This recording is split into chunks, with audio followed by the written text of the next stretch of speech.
I hear I have you to thank for the return of my effects. What shall I call you, my good man? Wyvern. Glad to make your acquaintance. A formidable name indeed. Well, Wyvern, I appear to be in your debt. Redeem here tells me you wished for an audience. Is that all? A few moments of your time should suffice, yes. You're a peculiar fellow, Wyvern. All right, speak. Master Wyvern was wondering if you could tell him about a certain single-edged sword you recently acquired. Oh, a true work of art, that one. Karen drove me hard on the price, but I would have sold her Radim here to get my hands on that sword. It was made in the Outer Isles, far beyond the Twins, and is used exclusively by the practitioners of a unique school of swordsmanship.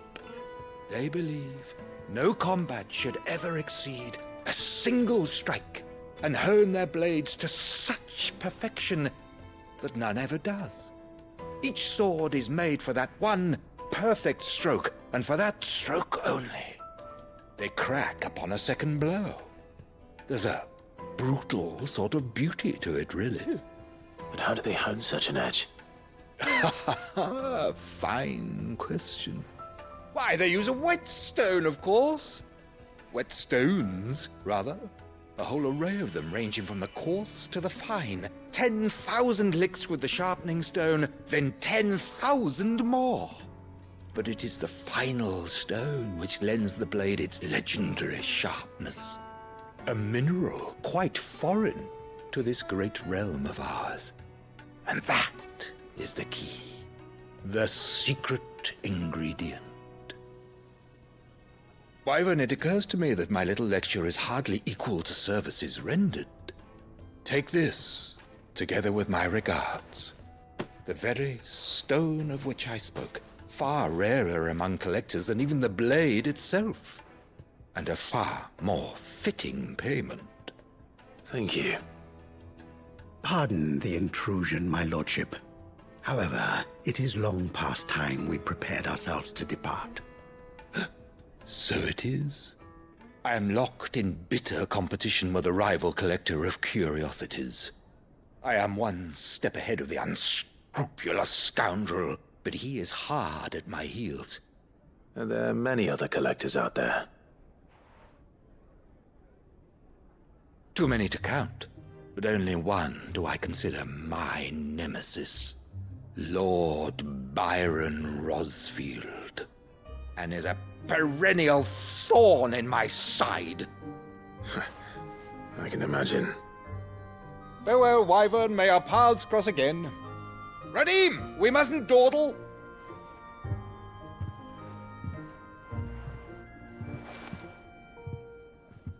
I think his lordship is rather taken with you, Master Wyvern. Thank you again for your assistance. Coming, my lordship. I'll be right there.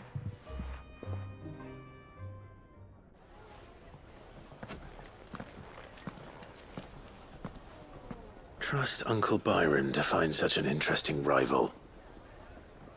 Now, let's see what Blackthorn makes of this whetstone, shall we? あれ、ロズフィールドってクライブのおじさんのことだったっけ？誰だったっけ？名前めっちゃ聞いたことあるけど誰だったっけ？はい、じゃあ移動したいと思います。はい、では報告していきましょう。Sorry for the wait, but hopefully you'll agree it was worth it. You learned something about that sword then? I did better than that.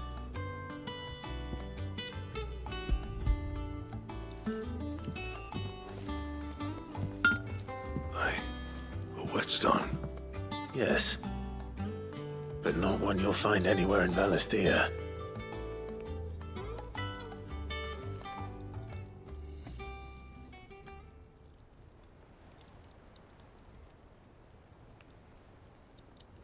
No wonder I couldn't get the same finish on the grinding wheel. One hit and all done, eh? Might not be so bad if all you ever fought were duels. Good luck on the battlefield. Your second opponent would be your last, no matter how good you were.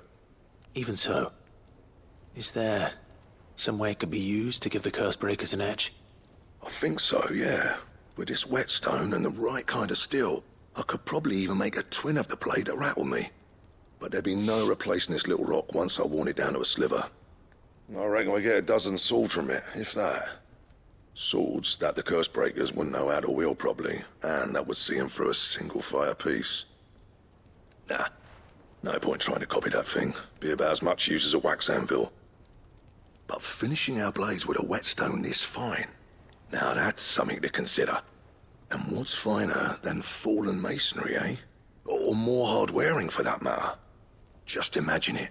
Good Valisthian steel with an edge as sharp as any found in the Outer Isles. I won't make a copy, nah. I'll make something much better. I'm sure the curse breakers will be delighted.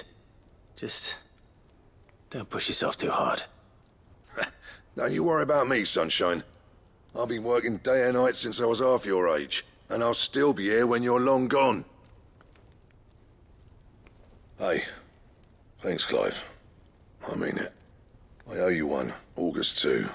It's good to know someone's looking out for me. You'll be happy to hear you said that.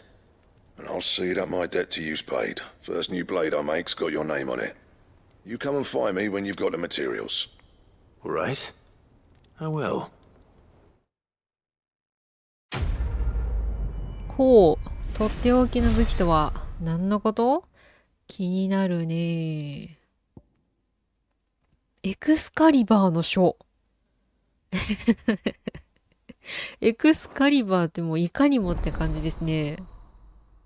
あ、なんか、機能として解放された感じ？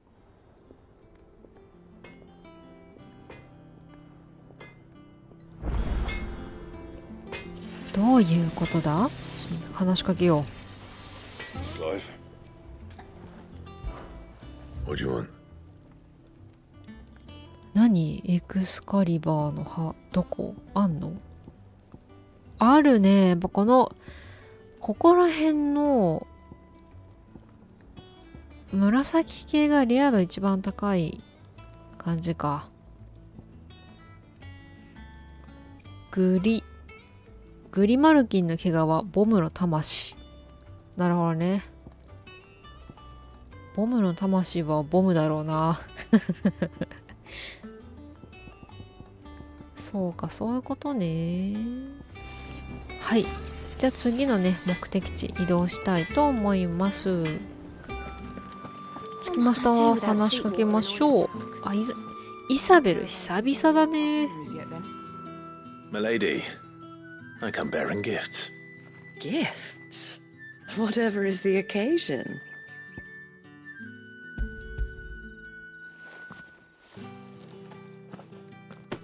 Oh my. Clive, you really have outdone yourself. Otto asked me to give it to you. To settle the hideaway's debt with the veil. And to compensate you for the time it took us to do so. You disappoint me, Clive. I thought you might finally be warming to me. Tell Otto he can keep his baubles. I tried to tell him as much the first time around. The man owes me nothing, nor does the hideaway. My contribution to the restoration effort was made freely and willingly. It was the least I could do. You once told me Sid did you a kindness. I'd like to do the same. Please, accept it. For my sake. And for Otto's. For all of us. For all you've done. It is rather fetching, isn't it? Very well. Otto is lucky to have you, Clive. I doubt anything could ever replace his son. But you and the others at the hideaway are the closest thing he has to family. Otto had a son. Long ago, yes. Sid told me Otto lost him when he was just a boy, and blamed himself for not being able to stop it. I don't know how it happened, whether there was anything he could have done. But it was clear that it weighed heavily on him. I didn't know. How could you have? I doubt anyone did. Besides Sid, I've never met a man more keen to bear his sorrows in stoic silence. An ill habit, given that both have always been surrounded by friends desperate to help them. I'm beginning to see that.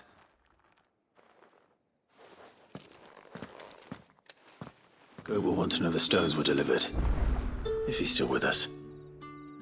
はい、じゃあ戻りたいと思います。オットーにね、息子がいたなんて、ほんと初耳でしたね。そんなことがあったとは。はい、では話しかけたいと思います。Goat. Still alive, I see. So Lady Karen accepted the ruby. Ah, about that. I tried my best, but she was just too stubborn to take it. She threw it right back in my face, in fact, and told me I could stick my stupid stone where the sun don't shine. Karen refused payment. I hope it wasn't something I said. I'm sure you were as tactful as ever. Let me see what I can do. Oh, wonderful. I hope you have better luck than I did. おいこれで仕事が終わったと思ったのに、どんだけ不器用なんだ、ゴチェ。じゃあカロンところ行きましょう。なんかね、怒らせちゃったのかなとか言ったけど、なんかいらないこと言っちゃったんじゃないの、カロン。Lady Karen, Goat tells me you weren't happy with our offer. Would you prefer the debt was repaid in coin? What debt? I don't recall lending any of you like me hard-earned gil. I may have tossed a talent or two in the Hideaway's coffers, but those were donations, and you can hardly call it charity if you go asking for it back. Of course not. But one good turn deserves another. And our circumstances have changed. Surely you wouldn't shun the gratitude of a pauper who happened to have become a prince. Oh, so you're a prince now, are you? Fine. But I'm selling it and taking what I'm owed, then you're getting the rest whether you like it or not.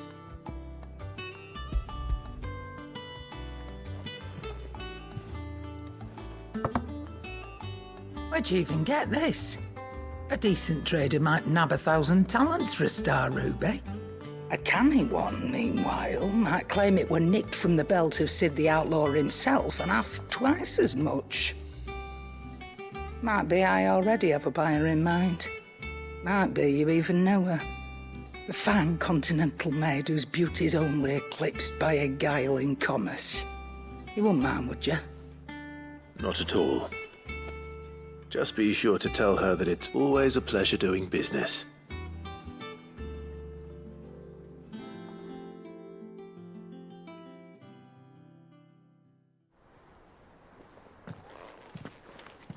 I hear you ended up delivering all 3 stones. Thanks to this lump. I sometimes wonder what I pay you for. Speaking of which, I still haven't been paid last month's wages. Oh, so you remember what's owed to you then? Get your ass behind that disc of yours and don't get up before those ledgers are square. Right away.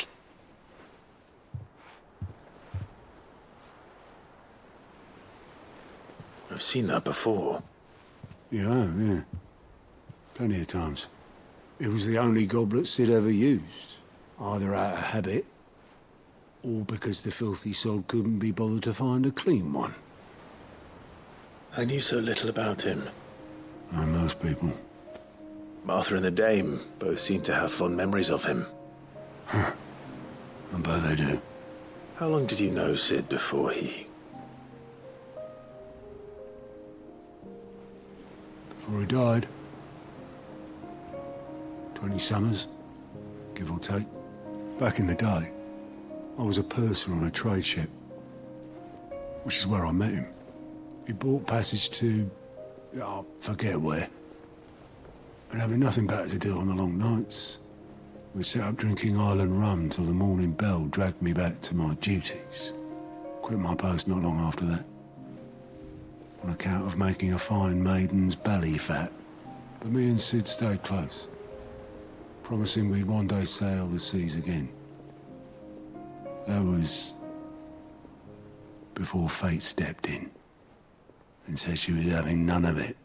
The magic woke inside my son soon after his first name day, and there was no hiding his knack. Couldn't you and your family have? My family were the ones who summoned the constable, wanted the monster taken away. I couldn't turn my back on him, forget what I felt, and I couldn't for the life of me understand how they could. Luckily, Sid was of the same mind as me. It was him who stood beside me when all I wanted was to tear the whole world down. Him who cried for me when I had no tears left of my own. Him who swore he'd do everything he could to stop it from happening again. And he was true to his word, too. Left the Royal Army once and for all. His ranks, his ribbons, gone. Just like that. Threw away everything he had. All to right a wrong that no one else had the courage to face. I knew then I'd follow that man to the ends of the earth.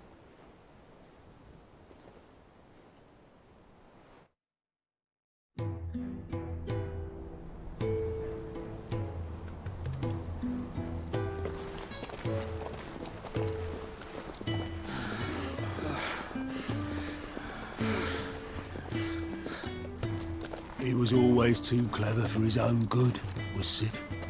Saw the world for what it really was, while the rest of us were content to go along with the lie we were shown. And it can't have been easy, bearing that burden alone.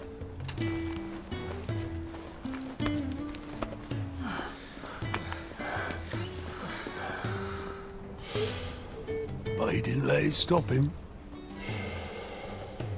He never lost faith in what he believed was right. And that gave us faith in him. Faith he'd steer us true. So I swore to myself that I'd always be right behind him, ready to catch the stubborn sod if ever he should fall.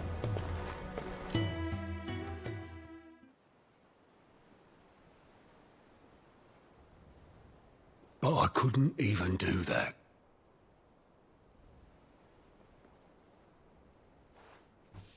Ignore me. Just the ramblings of a tired old man.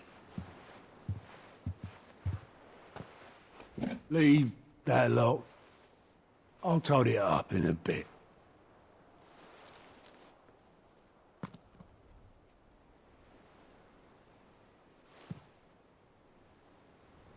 This is Sid's handwriting.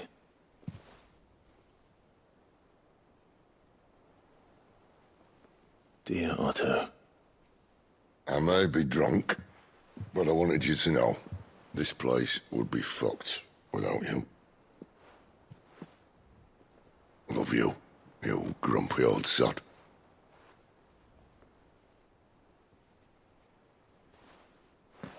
This note.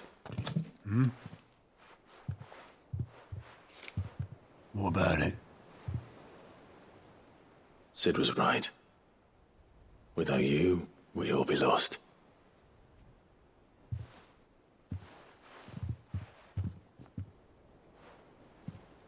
He should have bloody well said so then. Just once. Before he went. But then, why would he? Him, or anyone? I'd only have told him to piss off.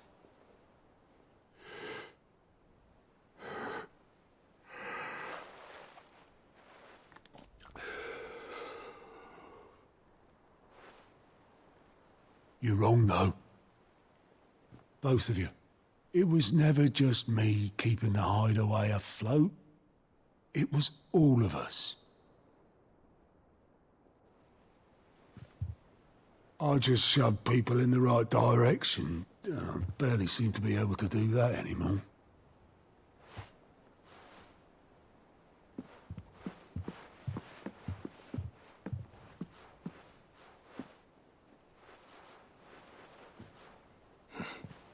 Would you rather goat at the helm?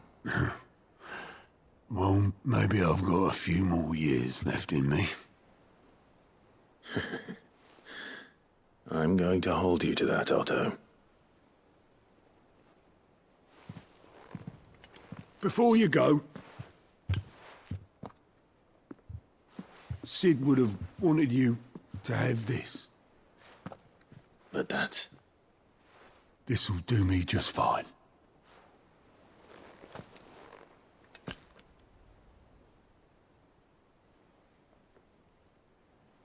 Thanks for the ray of sunshine. I'll see if I can't pay you back.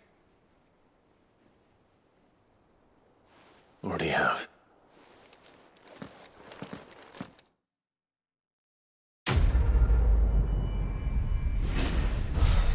はい。いいサブクエでしたね。このサブクエはいいの。あ、シドのゴブレット。シドとオットーのね、知られざる絆と、あと途中のムービーすごい良かったなと思って、最初のね、隠れ家の初期メンバーが見れたのがすごい貴重で、しかも久々のオットーはね、間違えた、オットーじゃない、久々のシドを見れたのがすごい嬉しかったですね。なんかびっくりマークついてる。びっくりマークっていうか更新マークがついてる。My favorite pupil. なんだ、Allow me to educate まあ、何かが更新されているんでしょう。インナーボイス。